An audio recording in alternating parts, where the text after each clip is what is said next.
کہ انسان جلباز ہے, اس کو چاہیے یہ جو اللہ طریقہ بتا رہا ہے خوشی حاصل کرنے کا, چونکہ وہ پائیدار ہے لیکن اس میں ٹائم لگتا ہے, وہ پائیدار طریقہ ہے, ٹائم لگتا ہے, لیکن اس کو حاصل نہیں کر رہا.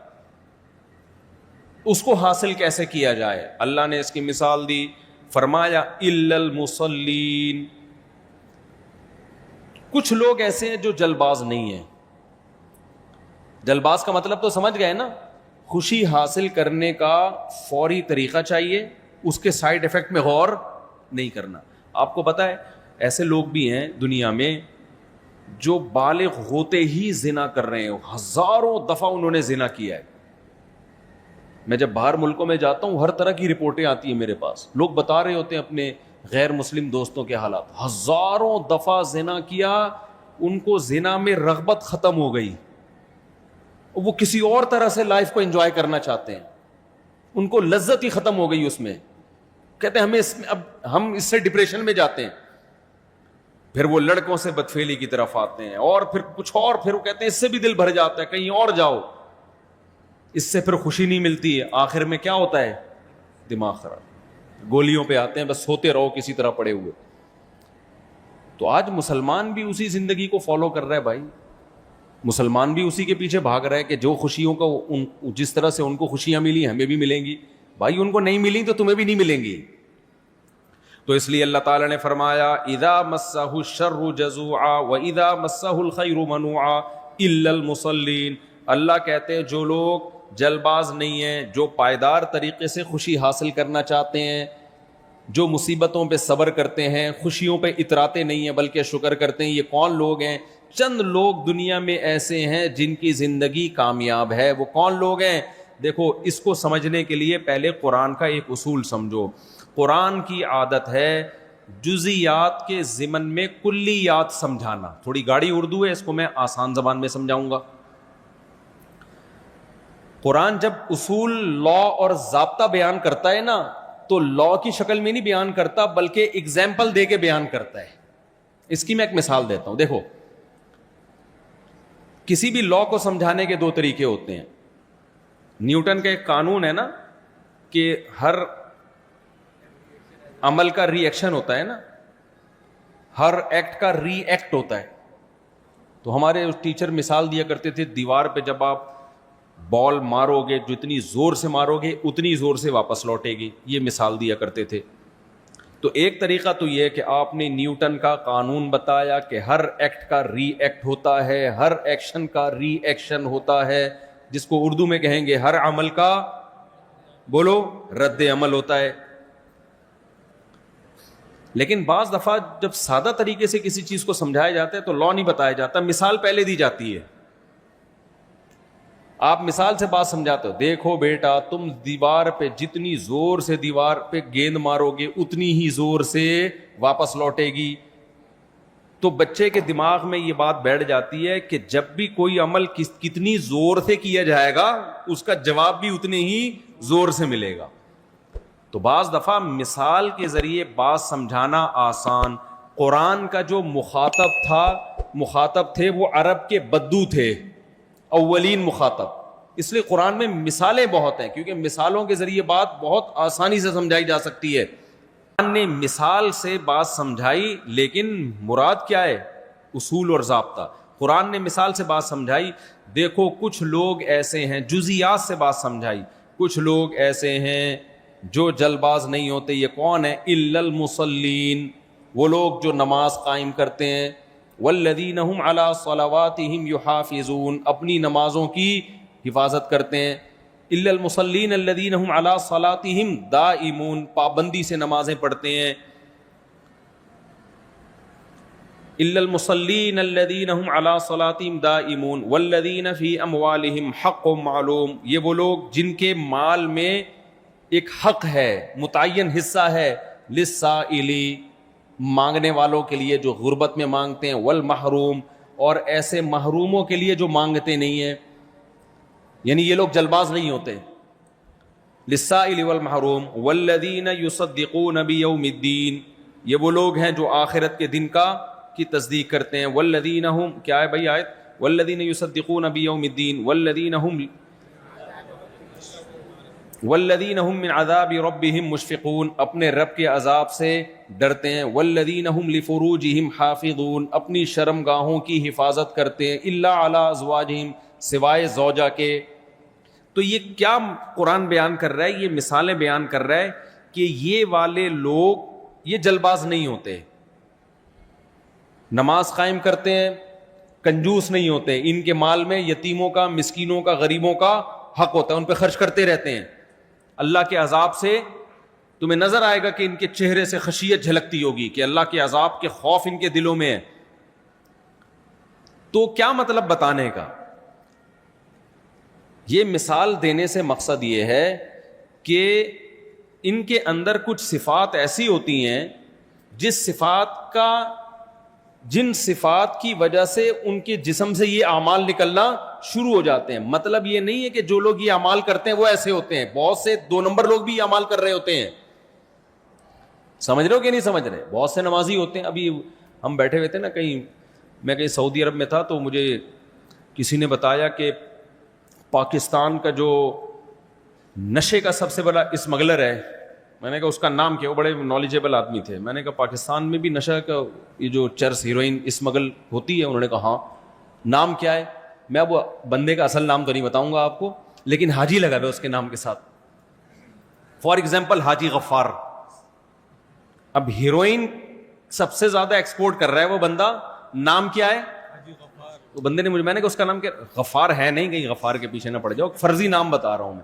یہ حاجی غفار، کیونکہ اوریجنل نام لوں گا تو میرے کو آ کے پکڑے گا نا کہ تو نے میرا راز کیوں فاش کیا. حاجی غفار. پھر ایک اور بندے کے بارے میں ہم نے معلومات کی، وہ فلاں دنیا میں نا وہ نشے کا ہیروئن کا اتنا بڑا اسمگل، اس کا نام بھی حاجی فلاں. تیسرے کا پتہ چلا اس کا نام بھی حاجی فلاں. ابے میں نے کہا یہ سارے حاجیوں کا کام چرس بیچنا ہی رہ گیا کیا؟ سارے حاجی ہیں. تو ایسے بہت سارے نمازی بھی ہیں. کیا خیال ہے بھائی؟ تو قرآن کا مقصد یہ بتانا نہیں ہے کہ حاجی لوگ سارے نیک ہوتے ہیں، نمازی لوگ سارے نیک ہوتے ہیں. اصل میں کچھ صلاحیتیں انسان میں ایسی ہوتی ہے کہ وہ جب اس کے اندر پیدا ہوتی ہیں تو اس کا اثر یہ نکلتا ہے کہ وہ نمازی بھی بن جاتا ہے، اس سے کنجوسی ہمیشہ کے لیے چھوٹ جاتی ہے، اس کے مال میں غریبوں کا حصہ، رشتہ داروں کا حصہ نکلنا شروع ہو جاتا ہے. یہ وہ لوگ ہیں، یعنی قرآن یہ بتا رہا ہے کہ وہ لوگ جل باز نہیں ہوتے جو اللہ کے وجود پر، اللہ کی توحید پر ایمان رکھتے ہیں، اللہ پہ اعتماد اور توکل کرتے ہیں. انہیں یقین ہے موت کے بعد دوبارہ زندگی ہے، یہ دنیا مسافر خانہ ہے، یہ دنیا رہنے کی جگہ نہیں ہے، ہم کسی مقصد کے لیے بنے ہیں، خود بخود دنیا میں نہیں آئے. تو جن کو ان چیزوں کا استحضار ہوتا ہے اور انہیں یہ بھی پتا ہوتا ہے کہ اللہ کچھ کرنے میں اسباب کا محتاج نہیں ہے، جب وہ ہمیں کہہ رہا ہے کہ یہ خوشی حاصل کرنے کے لیے یہ طریقہ اختیار مت کرو، تو نہیں کریں گے تو خوشی ملے گی. دیکھنے میں لگ رہا ہے اختیار کریں گے تو خوشی ملے گی، لیکن ان کا اللہ پہ یقین ہے کہ اللہ اسباب کا محتاج نہیں ہے، وہ اس کے بغیر بھی خوشی دے سکتا ہے. تو وہ اپنے آپ کو اللہ کے سپرد کر دیتے ہیں کہ بھائی خوشی کے پیچھے مت بھاگو، اللہ کی مرضی کے پیچھے بھاگو. تو جو اللہ کی مرضی کے پیچھے بھاگتا ہے پھر اس سے یہ علامتیں ظاہر ہوتی ہیں. اللہ نے فرمایا تم دنیا میں دیکھنا چاہتے ہو نا کون اللہ کی مرضی کو فوکس کرتا ہے، تو تمہیں وہ لوگ نظر آئیں گے مسجدوں میں نماز پڑھتے ہوئے اور صدقہ اور خیرات کرتے ہوئے اور اپنی شرمگاہوں کی حفاظت کرتے ہوئے. وہ کسی غیر عورت کی طرف بری نظر اٹھا کر نہیں دیکھتے. ٹک ٹاک، فیس بک، ان تمام فحاشی کے تمام ذرائع اور وسائل سے وہ بچتے ہیں. تو ایسا انہوں نے اپنے آپ کو اللہ کے سپرد کیا ہوا ہے. یہ لوگ جلباز نہیں ہوتے. سمجھتے ہو کہ نہیں سمجھتے؟ کیا مطلب؟ کافر خوشی تلاش کرتا ہے خوشی کے پیچھے بھاگ کے، مسلمان خوشی تلاش کرتا ہے خوشی کو لات مار کے. سمجھ میں نہیں آ رہی بات؟ ایک صاحب میرے پاس آئے، کہنے لگے بھائی میں ڈپریشن سے کیسے بچوں؟ میں نے کہا بچنے کی فکر چھوڑ دو. کہتے ہیں میں ٹینشن سے بچنا چاہتا ہوں، کیا کروں؟ میں نے کہا بچنے کی فکر چھوڑ دو. آپ اگر خوش رہنا چاہتے ہو نا تو خوش رہنے کی فکر بولو چھوڑ. اس کی مثال اور آسان مثال سے سمجھاتا ہوں. دیکھو آپ کسی ہاسپٹل میں چلے گئے، آپ کو کوئی بڑی بیماری ہے، بہت اسپیشلسٹ ڈاکٹر اس بیماری کا آیا اور آپ کا علاج کر رہا ہے، اور آپ کو پتہ ہی یہ اس فیلڈ کا اسپیشلسٹ ہے. یہ کیا ہے؟ اسپیشلسٹ, یہ آپ کی بیماری ٹھیک کر دے گا. اب اس نے کوئی میڈیسن لکھ کے دی, آپ اس سے پوچھ رہے ہو یہ والی میڈیسن تو کڑوی ہے, مجھے آپ ایسا کریں وہ میڈیسن دیں جس میں شہد ملا ہوا ہوتا ہے, کیونکہ وہ جب کھاؤں گا تو مجھے میٹھا محسوس ہوتا ہے اور لائف کو میں انجوائے کروں گا. اس نے کوئی سیرپ لکھ کے دیا کڑوا, آپ نے کہا یہ والا سیرپ ٹھیک نہیں ہے, وہ گڑ کا جو گنے کا رس ہے نا جو باہر ملتا ہے وہ والا سیرپ لکھ کے دیں آپ مجھے, کیونکہ میں جب آپ کا سیرپ پیتا ہوں کڑواہٹ محسوس ہوتی ہے, مجھے ذرا بھی خوشی محسوس بولو نہیں ہوتی, میں لائف کو انجوائے نہیں کر پا رہا ہوں ڈاکٹر صاحب آپ کے اس ٹریٹمنٹ کی وجہ سے.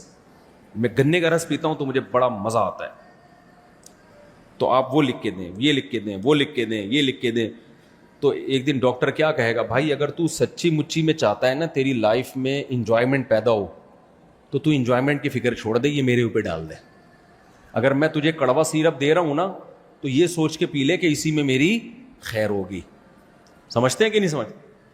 اگر میں تجھے مصیبت دے رہا ہوں تو یہی سوچ کے کر لے کہ یہ مصیبت ڈاکٹر دے رہا ہے, یہ ٹیکا میل اب ٹیکا لگانے کے لیے آیا, آپ نے کہا نہیں ٹیکا نہیں, ٹیکا مجھے بالکل پسند نہیں ہے.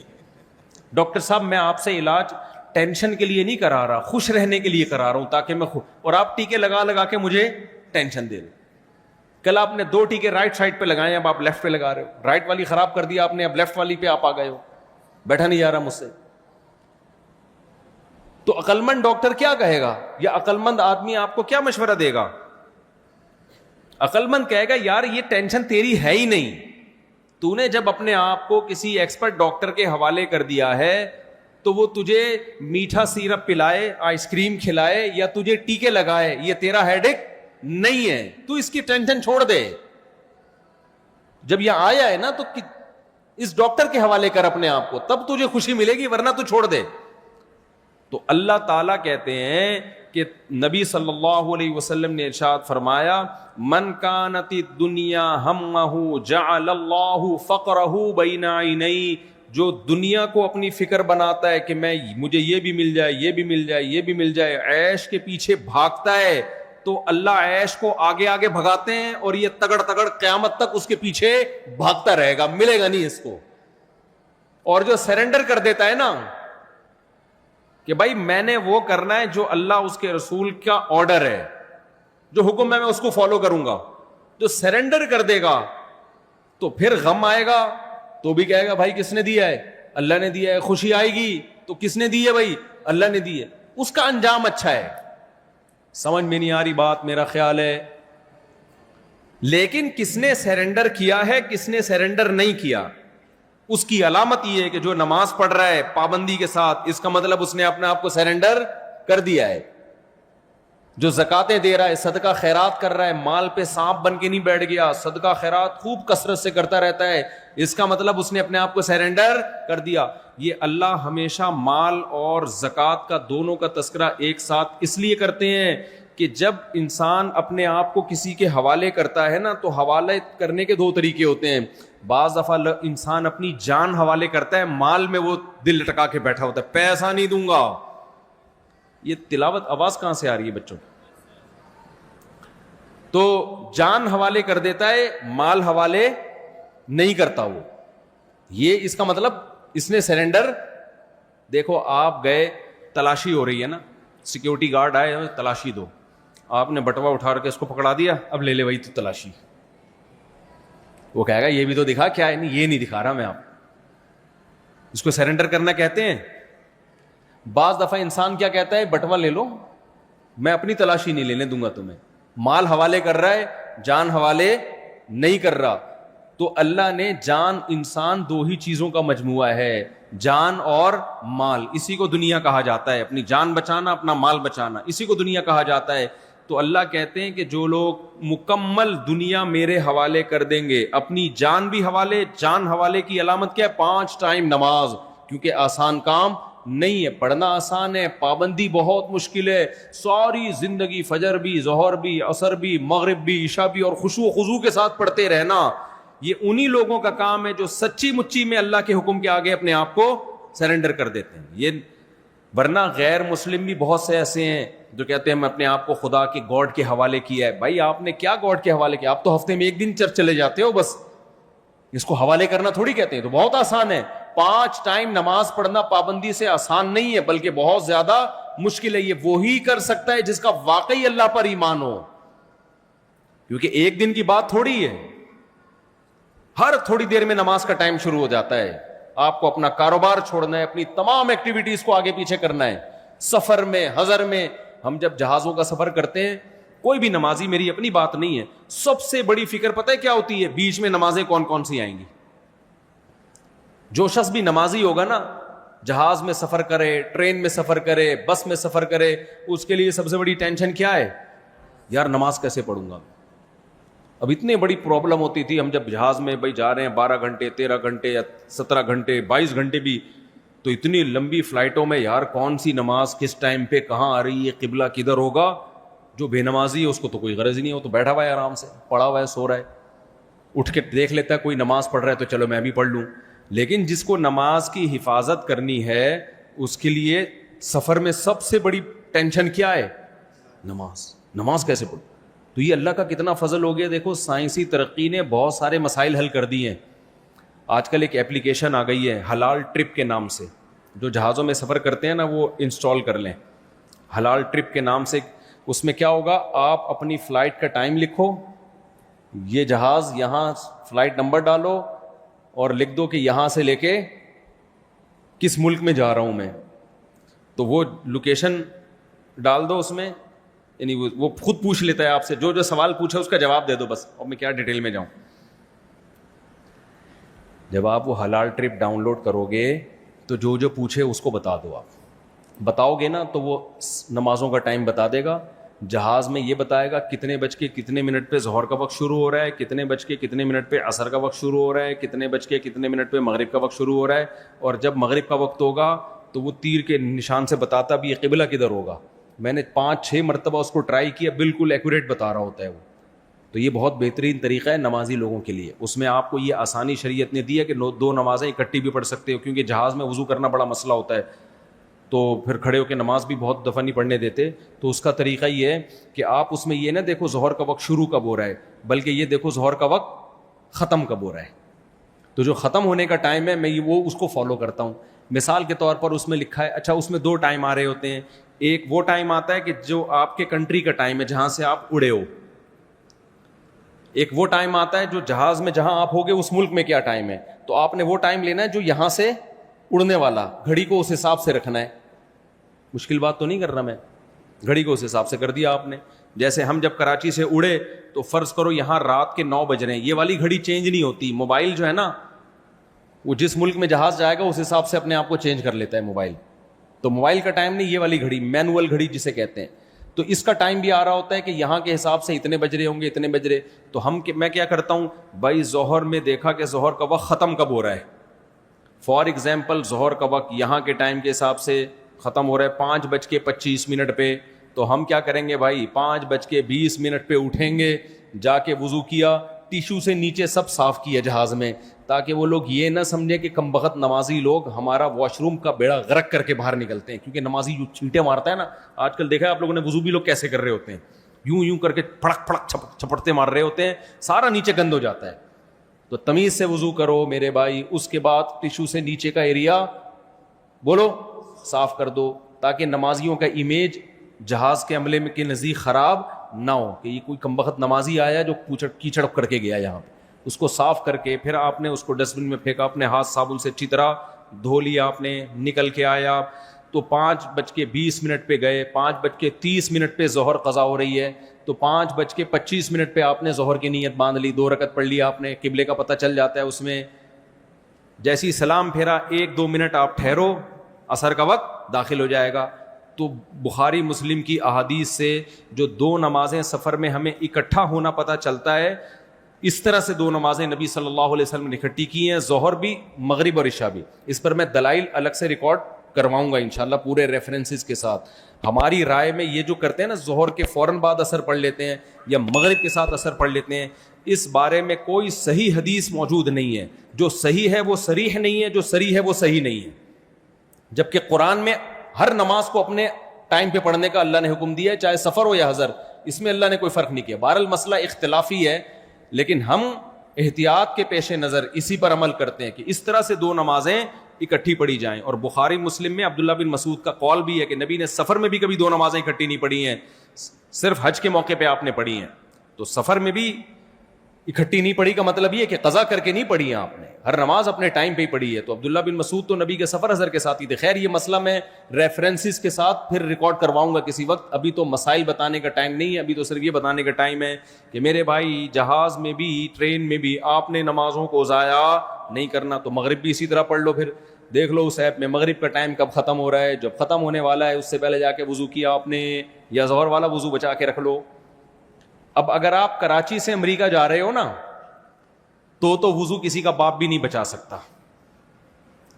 وجہ اس کی یہ کہ ہم سورج کے ساتھ ساتھ ہی چل رہے ہوتے ہیں.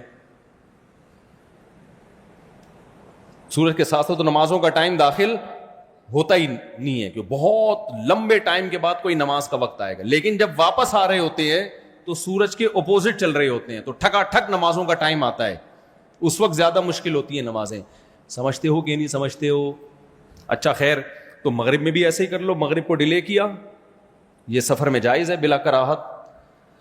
تو اللہ نے کیا فرمایا, الا المصلین, جو اللہ پہ اعتماد کرتے ہیں, اللہ پہ توکل کرتے ہیں, اللہ کا یقین کرتے ہیں, وہ جلد باز نہیں ہوتے. اور اللہ کہتے ہیں اللہ کا یقین کون کرتے ہیں؟ مصلی, جو اپنی جان کو میرے حوالے کر دیتے ہیں. اور انہوں نے میرے حوالے اپنی جان کر دی ہے نہیں کر دی, اس کی علامت کیا ہے کہ نماز ٹائم پہ پڑھ رہا ہے کہ نہیں پڑھ رہا. سمجھتے ہو کہ نہیں سمجھتے؟ پابندی سے پڑھ رہا ہے کہ نہیں پڑھ رہا, ٹائم پہ پڑھ رہا ہے کہ نہیں پڑھ رہا.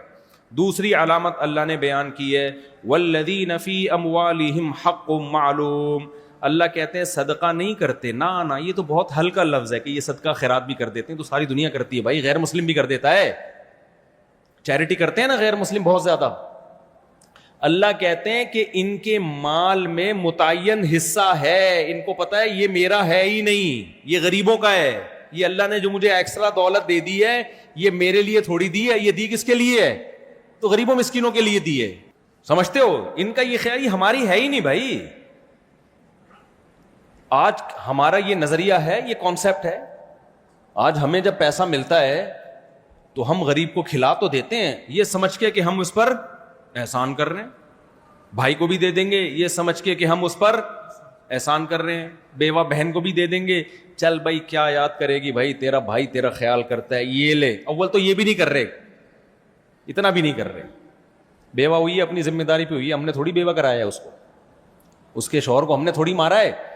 بھائی موٹے آدمی کا انتقال ہو گیا, کوئی کندھا نہیں دے رہا تھا, لوگوں نے کہا کندھا دو, لوگوں نے, ہم نے تھوڑی مارا ہے, مشکل ہو رہا تھا نا اس کو اٹھانا. تو لوگ یہی کہتے ہیں بھائی اگر بے روزگار ہے, میں نے تھوڑی بے روزگار بنایا ہے, اپنی حرکتوں سے بے روزگار ہے. بہن طلاق یافتہ بیوہ ہو کے گھر آ کے بیٹھ گئی, اس کا خرچہ نہیں اٹھا رہے, بھائی ہماری ہیڈک تھوڑی ہے یہ, اپنا گھر خود ہی بچانا تھا نا. کوئی خاندان میں معذور پیدا ہو گیا, یتیم ہو گیا, اس کا خیال کر لو بھائی, اس کو پال لو. ابے ہماری ہیڈک تھوڑی ہے. زیادہ تر تو یہ کر رہے ہیں کہ ہمارا ہیڈک نہیں ہے, ہمارا ہیڈک نہیں ہے. یہ کنجوسی آپ کو غیر مسلموں میں زیادہ ملے گی, بہت زیادہ ملے گی. آپ کہتے ہو وہ تو بہت چیریٹی کرتے ہیں, اگر وہ چیریٹی کرتے ہیں نا تو معذوروں کو حکومت نہ پالتی وہاں پہ. حکومت کو پتا ہے اگر معذوروں کو بہن بھائیوں کے حوالے کر دیا کچھ پلیں گے, میجورٹی برباد ہو جائے گی. نہیں آئی سمجھ میں میرا خیال ہے بات؟ سوسائٹی کا ایک ایسا چہرہ ہے جو اوپر سے نظر آتا ہے, ایک چہرہ وہ ہے جب آپ ڈیپ میں جاؤ گے تو بہت بھیانک چہرہ ہے میرے بھائی. ایک چہرہ یہ ہے جب آپ جاؤ گے آپ کو لگے گا معذوروں کو گورنمنٹ کتنا اچھا پالتی ہے, اور ہماری گورنمنٹ تو لوگوں کو الٹا معذور بناتی ہے. آپ دیکھو گٹر کے ڈھکن کھلے ہوئے ہوتے ہیں, بائکوں والے گٹر میں گرتے ہیں, تو گورنمنٹ لیول پہ ان کی ٹانگیں توڑی جا رہی ہیں کہ نہیں توڑی جا رہی ہیں؟ کیا خیال ہے؟ گورنمنٹ لیول پہ سروائیکل پین کراچی میں ہر تیسرے آدمی کو ہے, بائک چلانے والوں کو. یہ کیوں ہوا؟ بائک جا رہی تھی, اچانک ایک زور سے کھڈا آیا, تو اوپر کی 5 کلو تقریباً وزن ہوتا ہے سر کا, ڈاکٹر کہتے ہیں. تو یہ 5 کلو وزن دھاڑ کر کے جب نیچے آیا تو 50 کلو کا ہو گیا. یہ ایک دم ریڑھ کی ہڈی نے کو لگا کہ یہ 5 کلو نہیں, میں نے 50 کلو اٹھائے ہوئے ہیں. تو کہیں سے بھی ہڈی دائیں بائیں کھسک گئی یا سرک گئی. وہ پھر تھوڑے دنوں کے بعد جا کے اثرات آنا شروع ہوتے ہیں. تو ہمارے ہاں باقاعدہ گورنمنٹ لیول پہ بچوں کو, لوگوں کو معذور کرانے کا انتظام ہے. ان کے ہاں معذوروں کی بے پناہ کیئر ہے. معذور کے ساتھ ایک ملازم ہوتا ہے, کوئی بھی جتنے بھی ڈسیبل لوگ ہیں, یہ اس سوسائٹی کا حسن ہے.